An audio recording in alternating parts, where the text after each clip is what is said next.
Welcome to my YouTube channel दोस्तों। Let's update 100x।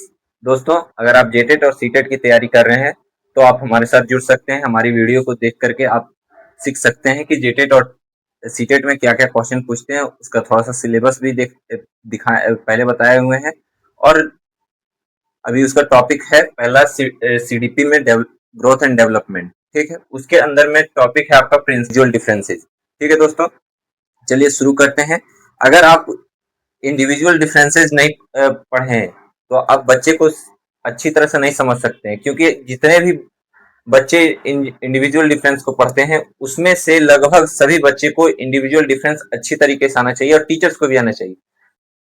दोस्तों, teacher बनना इनफ नहीं होता, बल्कि बच्चों को समझना और उसको अच्छे से समझाना लाइफ एक्सपीरियंस के साथ में, ताकि वो बच्चा अच्छे से समझ करके वो अपने आप में कुछ वर्क कर सके। ठीक है दोस्तों, आइए चलते हैं। सीडीपी का टॉपिक है ग्रोथ एंड डेवलपमेंट में प्रिंसिपल ऑफ डायरेक्शन। ठीक है, डायरेक्शन मतलब होता है दिशा। ठीक है, चलिए अब इसके बारे में। डायरेक्शन, दिशा हम किसे कहते हैं? जब कभी हम घर पर हैं, हमको किसी और कहीं जाना है सामान लेने, तो हमको एक डायरेक्शन पता रहेगी कि इस दुकान का डायरेक्शन इस साइड है, तो हम उधर चलेंगे तो मेरा दुकान मिल जाएगा, हमको वहां सामान मिल जाएगा। लेकिन अगर हमको डायरेक्शन ही ना पता हो तो उस दुकान पे हम कैसे जाएंगे? तो इसलिए सबसे पहले उस दुकान का दिशा पता करेंगे, किस दिशा में है, उसका रास्ता क्या है, उसके बाद जाएंगे। वही इसमें भी चलना है। तो जब बच्चा का जो डायरेक्शन पढ़ना है बच्चा में, उसमें से वो सेफेलोपोडल होता है जो लॉन्गिट्यूडनल मतलब लंबवत, जो कि आपके सिर से लेकर के पैर तक जाता है। ठीक है, जब बच्चा कभी जन्मता है तो सबसे पहले वह सीखता है कि बच्चा कैसे अपने माथा को संभाले, उसके बाद वो कैसे बैठ जाएगा, उसके बाद वो चलना सीखेगा, फिर वो दौड़ना कूदना सीखेगा। ठीक है, उसी तरह होता है। उसके बाद दूसरा होता है प्रोक्सिमो डिस्टल, मतलब केंद्र से बाहर की ओर। जैसे कि बच्चा क्या होता, इसका हिंदी होता है समीपस्थ दूरस्थ। ठीक है, केंद्र से बाहर की ओर। जैसे पहले बच्चा अपना बाएं संभालना सीखेगा, उसके बाद अपने उंगलियों पर काबू पाएगा, उसके बाद वह धीरे धीरे राइटिंग लिखना सीखेगा, तो वह धीरे अंत में होता है कि राइटिंग स्किल। ठीक है, अब इसको समझते हैं सेफेलोपोडल थोड़ा डिटेल में, उसके बाद फिर आएंगे प्रोक्सिमो डिस्टल पे। ठीक, सेफेलोपोडल देखिए दोस्तों, जो कि आपका सिर से लेकर के पैर तक चलता है। एक तो पहला पॉइंट याद रखना हमेशा सेफेलोपोडल में, सिरोपदोन्मुखी। और इसका सबसे आसान तरीका है याद करने का, सिरोन पदोन्मुखी मतलब सिर। ठीक है, सिर मतलब सबसे पहले सिर से चालू होगा। ठीक है, याद रखने का सबसे आसान तरीका इंग्लिश में ना भले हिंदी में, सिरोन पदोन्मुखी लंबवत में, लंबवत में सीधा लंबा। ठीक है, जो कि पैर से माथा से चालू होगा, नीचे जाके पैर पर अंत होगा। अगर कोई बच्चा जन्म लेता है तो सबसे पहले उसका बच्चा के माथा को हमेशा तोल के रखा जाता है या संभाल के रखा जाता है। कहीं माथा अगर कुछ हो गया तो फिर ज्यादा दिक्कत हो जाता है। तो इसलिए सबसे पहले माथा वो बच्चा संभालना सीखता है। उसके बाद जब धीरे धीरे वो माथा संभाल लेता है तो अपना पूरा पहले बैठना सीखता है। उसके बाद सेकेंड स्टेज में फिर वह धीरे धीरे थर्ड स्टेज में क्या है कि वह बैठ करके उसके बाद वह चलना सीखता है। चल करके वह जब चलना उसका शुरू हो जाता है तो उसके बाद धीरे धीरे दौड़ना शुरू करता है। तो ये हो गया सीक्वेंस में आपका सेफेलोपोडल। ठीक है, जैसे कि देखिए, पहले हेड कंट्रोल करेगा, उसके बाद सीटिंग होगा, उसके बाद स्टैंडिंग मतलब खड़ा होगा, खड़ा होकर उसके बाद चलना सीखेगा। ठीक है, आइए अब प्रोक्सिमो डिस्टल में चलते हैं। ठीक है, आइए नियर टू फार, नजदीक से दूर। तो प्रोक्सिमो डिस्टल के बारे में डिटेल में समझते हैं। देखिए, सेंटर से पेरिफेरी मतलब केंद्र से बाहर की ओर। जैसे केंद्र में कहने का मतलब है सबसे पहले वह अपनी बाहों को संभालना सीखेगा। अगर वह बाहों को संभाल लेगा, धीरे धीरे जब कोई छोटा बच्चा रहता है तो वो सबसे पहले हाथ पैर पूरा मारता है, तो वो धीरे धीरे हाथ को संभालना सीखेगा, किस डायरेक्शन में हमको लेके जाना है, किस डायरेक्शन में मेरा क्या काम होगा।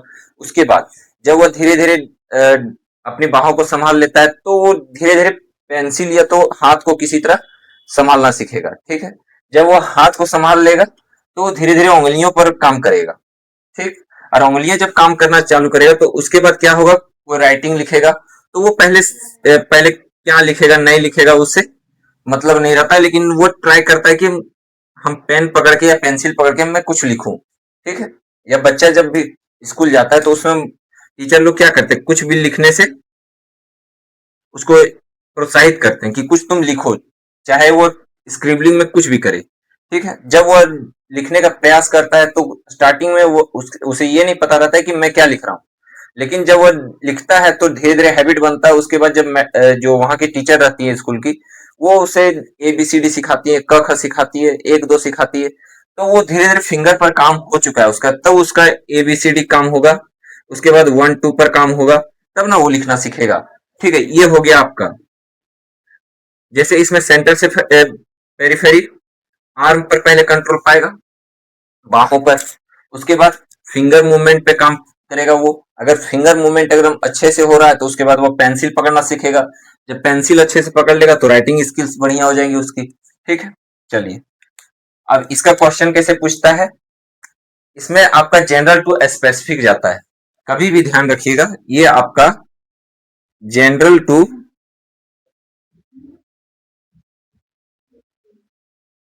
स्पेसिफिक जाएगा, सामान्य से विशिष्ट की ओर। अब सामान्य से विशिष्ट की ओर कहने का मतलब है कि सामान्य में जैसे कि बच्चा पहले अपना सर संभालने सीख रहा है, उसके बाद धीरे धीरे अपने शरीर को संभालने सीख रहा है, फिर बैठ रहा है, उसके बाद बैठने के बाद खड़ा होने सीख रहा है, खड़ा होने के बाद वो चलना सीख रहा है, उसके बाद दौड़ेगा वो, तो वो धीरे धीरे सामान्य से विशिष्ट की ओर जा रहा है, ठीक है। इसको हिंदी में लिख देते हैं सामान्य से विशिष्ट की ओर।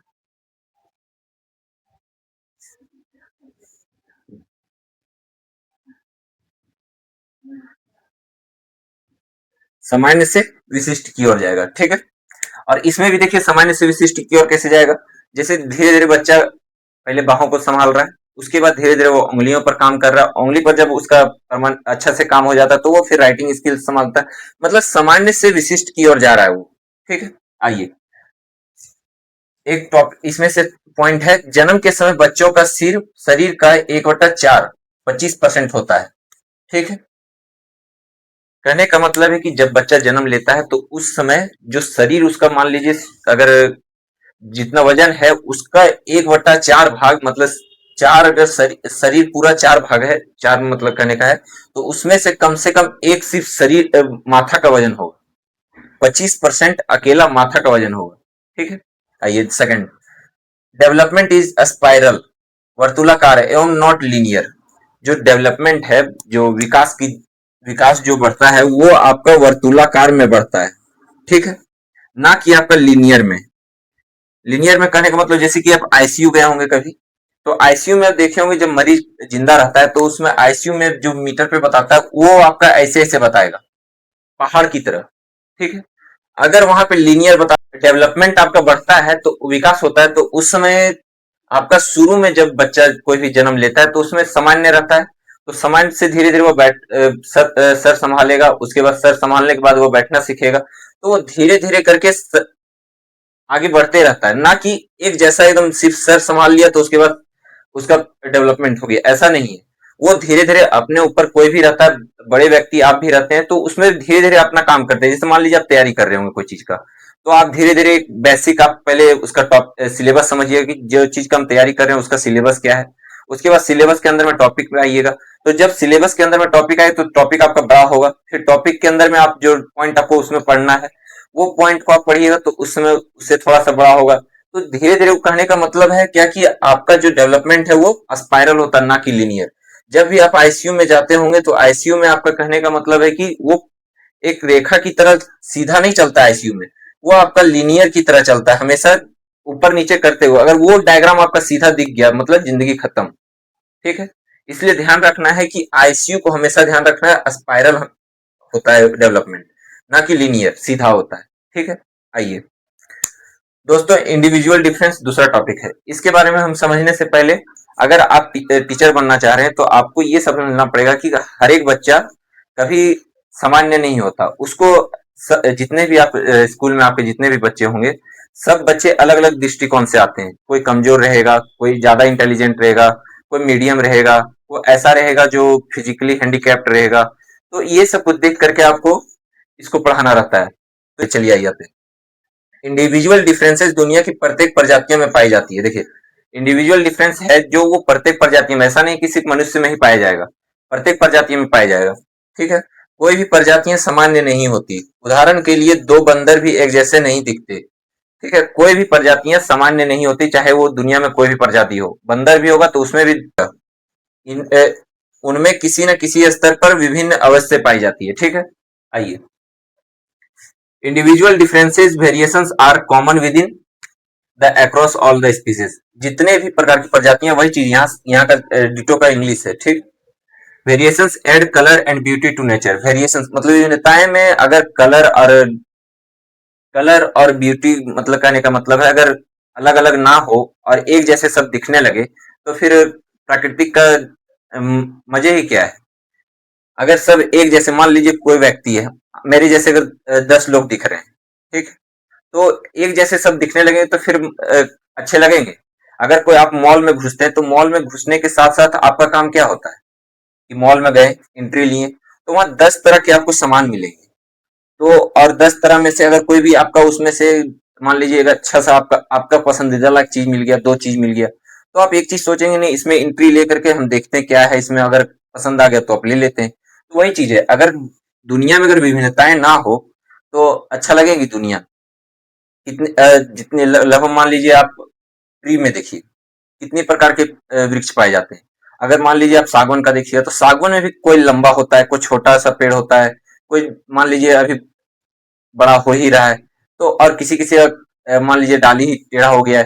तो इसीलिए सभी तरह में जितने भी प्रजातियां होती हैं सभी में किसी न किसी प्रकार से विभिन्नताएं होती है। ठीक है, और कभी भी विभिन्नताओं का मजाक नहीं उड़ाना चाहिए, ये चीज ध्यान रखना है। देखिए, respect individual differences and don't laugh at others. कभी भी दूसरे का मजाक नहीं उड़ाना चाहिए। ठीक है, आइए, variability is a fact of nature. जो विभिन्नताएं हैं वो प्रकृति का एक, they vary in terms of physical characteristics such as height, weight, strength, hair color। देखिए, विभिन्नताएं किस किस स्तर पर आएगी हम लोग में, फिजिकल कैरेक्टरिस्टिक में। देखिए, हाइट ऊंचाई पर, ठीक है, किसी का ऊंचाई 5 फीट रहता है, किसी का ऊंचाई 5 फीट 6 इंच रहता है, किसी का 6 प्लस कर जाता है, या किसी का 3 फीट भी रहता है। तो इसलिए कभी अगर 3 फीट वाले रहते हैं तो उनका भी मजाक नहीं उड़ाना चाहिए कि ये बौना है या तो कोई भी चीज है, उसको नहीं कहना चाहिए ये सब। ठीक है, देखिए, किसी में हाइट रहेगा, वेट का अंतर रहेगा, स्ट्रेंथ मतलब मजबूती, किसी किसी में ज्यादा ताकतवर रहेगा, कोई कोई कम ताकतवर रहेगा, कोई किसी किसी का सिर्फ हड्डी दिखता है, कहने का मतलब है। इसीलिए किसी का मजाक नहीं उड़ाना चाहिए। हेयर कलर, जैसे बालों का रंग किसी का ज्यादा काला होता है, किसी व्हाइट भी निकल जाता है, काला भी हो जाता है, किसी का सादा ही रह जाता है। तो कुछ बीमारियों के कारण भी किसी का सादा भी रह जाता है। ठीक है, उसका मजाक नहीं उड़ाना चाहिए। They may be intelligent or dull or dominant or submissive, creative or not, or so not so creative, outgoing or withdraw। जैसे देखिए, कोई ज्यादा बुद्धिमान भी हो सकता है, कोई ज्यादा डल भी हो सकता है। वही बता रहे हैं कि अगर कोई आपके क्लास में अगर कोई बच्चा है तो वो कोई ज्यादा इंटेलिजेंट होगा, कोई कम इंटेलिजेंट होगा, बुद्धिमान, फिर कमजोर भी होगा, कोई ज्यादा उसमें से प्रभावशाली होगा। ठीक है, और कोई कम क्रिएटिविटी होगा। जैसे बहुत कोई ऐसे बच्चे होते हैं कि आप उसको कुछ भी, मान लीजिए जैसे स्कूल में कोई प्रोग्राम चल रहा है, आप उसको ये चीज बता दीजिए बच्चा को कि ये प्रोग्राम चल रहा है, इसका आप हम तुमको दे देते हैं सारा क्राइटेरिया, ये मैनेजमेंट तुम संभालोगे। तो कोई कोई बच्चा ऐसा निकलेगा आपके यहाँ कि वो आपका सारा मैनेजमेंट को अच्छे से कर देगा। अब कोई बच्चा ऐसा निकलेगा जो मैनेजमेंट को सोचेगा कि नहीं ये हमसे नहीं हो पाएगा, पहले ही डर जाएगा। तो उस तरह की सब तरह के बच्चे आपके पास पाए जाएंगे। ठीक है, बहुत बच्चे की नहीं, क्लास से वाइफ एक्सपीरियंसेस है उससे बहुत कोई बच्चा अच्छा से सीख लेता है। कोई ऐसा बच्चा है कि नहीं बुक बुक के अनुसार ही अच्छे से सीख लेगा, बुक को पढ़ के ही सीख लेता है। ठीक, respect individual differences and don't laugh at others. Respect हमेशा इंडिविजुअल डिफरेंसेस का करना चाहिए और उस पर कभी हंसना नहीं चाहिए। ठीक, this list of variations can be endless. इस तरह की लिस्ट खत्म नहीं हो सकते, चाहे जितना भी बता दे। ठीक है, और एवरी चाइल्ड इज यूनिक। जितने होते हैं बच्चे, चाहे वो कितना कमजोर हो कितना बुद्धिमान, ठीक है, जो बुद्धिमान है वो हो सकता है क्या, अगर मान लीजिए जो बुद्धिमान बच्चा है, ऐसा देखिए कहने का मतलब ये नहीं है कि जो बुद्धिमान बच्चा है वो आप 10 बच्चा को पढ़ा लेगा। ठीक, लेकिन कोई ऐसा बच्चा भी डल में निकल जाएगा जो खुद तो समझ रहा है, लेकिन वो 10 बच्चा को आराम से जो समझ, जैसे मान लीजिए आप 10 टॉपिक बताएं, 10 टॉपिक में से 2 टॉपिक को एकदम क्लियरली समझ गया, 8 टॉपिक ना समझे, ठीक। तो वो दो टॉपिक जो समझ चुका है, वो 2 टॉपिक आप उसको बोल दीजिएगा ना कि बोल समझा दो, तो वो अच्छे से समझा देगा। लेकिन इंटेलिजेंट जो बच्चा है या जो अच्छा मार्क्स ला रहा है, वो जरूरी नहीं कि वो अच्छे से समझा दे, वो खुद समझ गया, वही सबसे बड़ी बात है, ठीक। इसमें से शिक्षक का सबसे बड़ा दायित्व बनता है कि जो जितने बच्चे भी आपके स्कूल में या आपके कक्षा में जो भी हैं, उसको सबको इक्वल रेस्पेक्ट दें, ठीक है। अगर वो बच्चा अगर अगर आप इक्वल रिस्पेक्ट नहीं दीजिएगा, तो कोई बच्चा जैसे डल रहता है तो वो अपने आप को कमजोर ही समझने लगता है आने वाले समय में, तो उसको भी स्लो लर्नर्स को सपोर्ट करना चाहिए। टीचर्स को चाइल्ड सेंटर्ड बनाना चाहिए, टीचर सेंटर्ड नहीं बनाना है। चाइल्ड सेंटर्ड करने का मतलब है टीचर बीच में रहे और बच्चा चारों तरफ से रहे, ठीक है।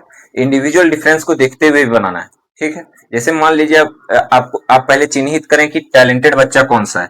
अगर मान लीजिए आपके क्लास में 5-10 बच्चे हैं, तो 10 बच्चे में से 2 बच्चे कम से कम टैलेंटेड हो गए, तो 2 बच्चे जो टैलेंटेड है उसको 2 ग्रुप में आप बांट दीजिए, तो आपका 5-5 का ग्रुप बन जाएगा।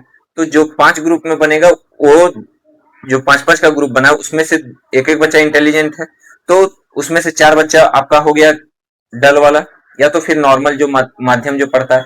तो उस तरह का ग्रुप बनाइएगा, तो बच्चा टैलेंटेड से भी सीखेगा, और जो टैलेंटेड रहेगा वो आपसे भी पूछ के नॉर्मल बच्चे को भी बता सकता है, ठीक है। एक्टिविटी बेस्ड लर्निंग यूज करें। जैसे एक्टिविटी बेस्ड लर्निंग यूज करने का मतलब है कि आप टीएलएम जैसे टीचिंग लर्निंग मटेरियल, आपके कहने का मतलब है जैसे कोई स्कूल में आप जाते हैं तो देखते हैं स्कूल के दीवार में चारों तरफ कहीं शेर छपे हुए रहेंगे, कहीं मैथ का कोई डायग्राम बना हुआ रहेगा, सर्कल बना हुआ रहेगा, रेक्टेंगल बना हुआ रहेगा, वो सब यूज करने चाहिए। इसमें बढ़िया होता है। इंक्लूसिव क्लासरूम बनाएं, आप इंडिविजुअल डिफरेंसेस को अटेंशन दें। जो कम बच्चा, जो जैसे मान लीजिए कोई जो बच्चा डल है या तो जो पढ़ने में इनकार कर रहा है कि मुझे नहीं पढ़ना, उस पर ज्यादा आप ध्यान दीजिए, इस तरह कहने का मतलब है, ठीक है। 1 लाइन रिवीजन करा देते दोस्तों, 1 लाइन में। सबसे पहले दोस्तों, डेवलपमेंट जो है वो आपका एक पैटर्न फॉलो करता है, ठीक है। और दूसरा जो डायरेक्शन में बताए हैं वो सेफेलोकॉर्डल आपका 1 लाइन में याद रखिएगा, वो आपका हेड टू टो जाता है, सिर से पैर की ओर। और जो प्रोक्सिमो डिस्टल समीपस्थ दूरस्थ है, वो आपका केंद्र से बाहर की ओर, सेंटर टू पेरिफेरी जाएगा, ठीक है। और इंडिविजुअल डिफरेंस को कभी भी आपको किसी टैलेंट बच्चा को एग्जैक्ट आपको ध्यान नहीं देना, आपको पूरे क्लास को इंक्लूसिव क्लासरूम बनाना है, आपको सब पर ध्यान दे करके चलना है, ये ध्यान रखना है, ठीक। एक सक्सेसफुल टीचर वही होता है जो सिर्फ सिलेबस नहीं बल्कि बच्चों की समझ को समझ के उसे समझाता है, ठीक है। फिर हमें यही सिखाता है कि एवरी चाइल्ड इज यूनिक, ठीक है। ध्यान देना है दोस्तों, प्रत्येक बच्चा यूनिक होता है अपने आप में, ठीक है। दोस्तों अगर अच्छा लगे तो हमारे चैनल को सब्सक्राइब और लाइक और कमेंट में अच्छे से बताइएगा कि कैसा रहा। अगर कहीं कुछ सुधार करने का रहा तो वो भी बताइएगा, ठीक है। मिलते हैं दोस्तों, धन्यवाद। फिर कुछ टॉपिक को लेकर के मिलेंगे नेक्स्ट वीडियो में।